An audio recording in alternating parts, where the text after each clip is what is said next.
Bismillahirrahmanirrahim.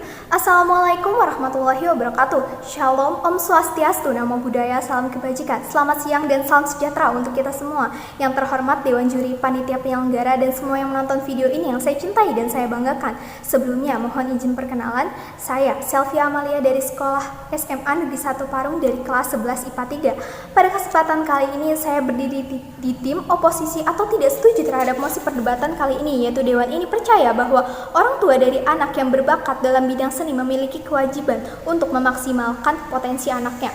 Baik Dewan Juri yang terhormat, sebelum saya menyanggah atau membidas video yang diberikan tadi, izinkan saya menyampaikan dua kata kunci pada mosi perdebatan kali ini, yaitu definisi tentang berbakat dan juga memaksimalkan potensi. Yang pertama, berbakat itu adalah hal yang dimiliki seseorang, yaitu inteligensi atau bertindak secara terarah di atas rata-rata. Lalu memaksimalkan potensi artinya mengembangkan apa yang diyakini dalam kemampuannya. Lalu Dewan Juri yang terhormat, tadi tim pro mengatakan anak yang ingin fokus terhadap biola atau piano tetapi dilarang oleh orang tuanya atau tidak disetujui. Dewan Juri yang terhormat, di sini tadi tim pro hanya berbicara saja tentang di bidang seni tanpa memikirkan bahwa pendidikan formal itu adalah sesuatu yang penting. Lalu Dewan Juri yang terhormat terletak pada Undang-Undang RI nomor 20 tahun 2003, yaitu pasal 7 ayat 1 dan 2. Ayat pertama berbunyi, orang tua berhak berperan serta dalam memilih satuan pendidikan dan memperoleh informasi tentang perkembangan pendidikan anaknya. Yang kedua, yaitu orang tua dari anak wajib belajar berkewajiban memberikan pendidikan dasar kepada anaknya.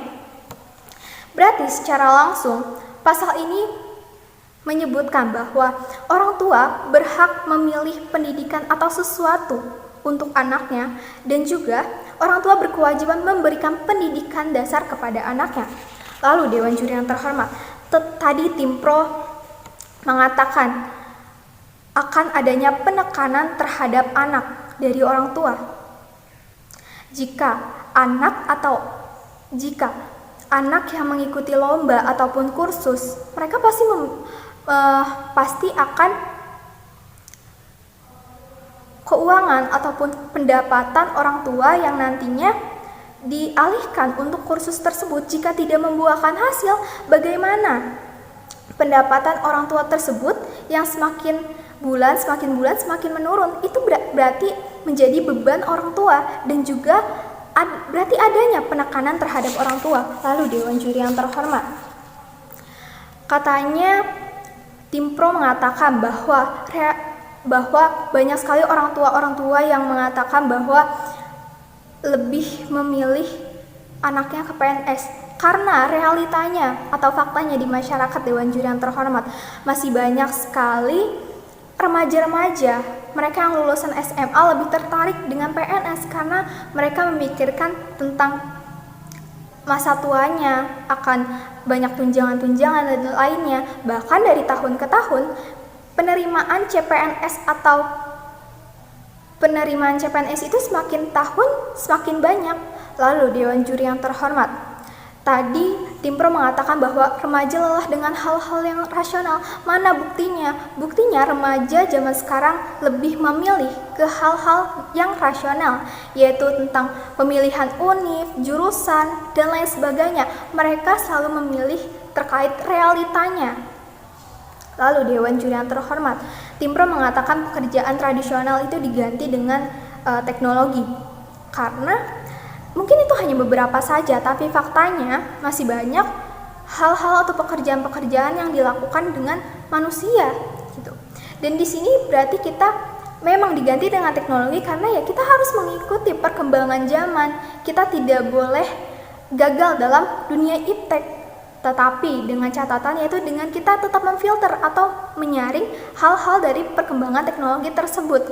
Lalu Dewan Juri yang terhormat, tadi tim pro mengatakan bahwa nanti akan adanya PHK terhadap pekerjaan jika kita tidak memiliki bakat. Seperti yang saya katakan tadi, bahwa kita tidak selalu harus fokus terhadap dunia seni. Padahal banyak sekali peluang profesi yang banyak di masyarakat yang tidak berkaitan dengan dunia seni, seperti ada manajemen, lalu akuntan yang itu berkaitan dengan pendidikan formal juga. Lalu Dewan Juri yang terhormat, Tadi Tim Pro mengatakan bahwa banyak anak-anak yang sukses dari keluarga biasa. Mungkin itu hanya beberapa, tapi faktanya di masyarakat banyak sekali mereka yang mengikuti mereka yang berpendapatan di atas rata-rata orang tuanya, yang anaknya mengikuti pekerjaan orang tuanya. Dan sekarang apa-apa faktanya, kalau kita ingin ke sana ke sini atau kita ingin mengikuti ini, pasti kita membutuhkan biaya.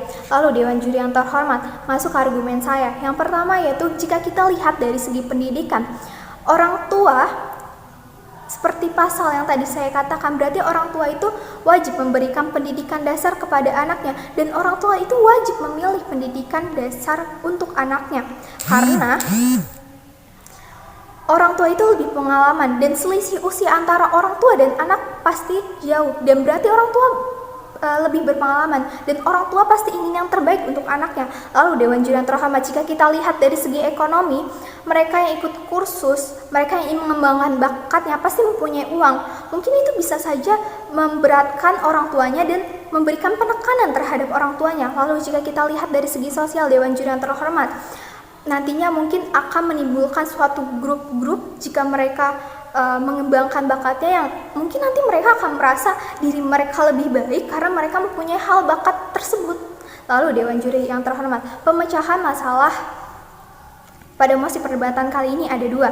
Yang pertama yaitu hubungan orang tua dan anak perlu diharmoniskan dan perlu pemahaman terhadap keduanya, dan orang tua ikut serta dengan bidang pelajaran formal maupun informal. Lalu yang kedua yaitu membentuk kelompok belajar dan bakat yang disukai oleh anaknya, dengan catatan mendahulukan pendidikan formal terlebih dahulu untuk meminimalisir hal pembebanan terhadap orang tua. Maka dari itu Dewan Juri yang terhormat, saya dengan tegas, mantap, dan lugas untuk tidak setuju terhadap mosi perdebatan kali ini. Sekian, wassalamualaikum warahmatullahi wabarakatuh.